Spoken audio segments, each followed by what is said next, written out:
Gubernur Jawa Barat Ridwan Kamil atau Kang Emil mengungkapkan 4 alasan kenapa dirinya memilih untuk bergabung ke Partai Golkar. Kang Emil menyebut Partai Golkar sebagai simbol partai tengah, terbuka dan Pancasilais.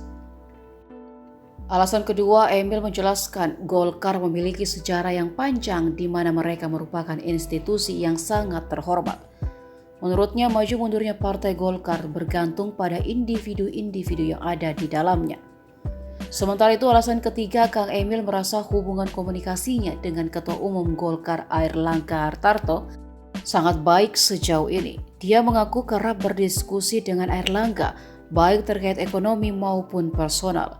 Emil turut memaparkan sisi kemanusiaan dari seorang Airlangga Hartarto.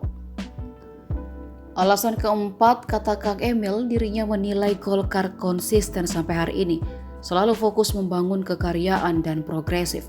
Kang Emil merasa Golkar sangat mencerminkan dirinya.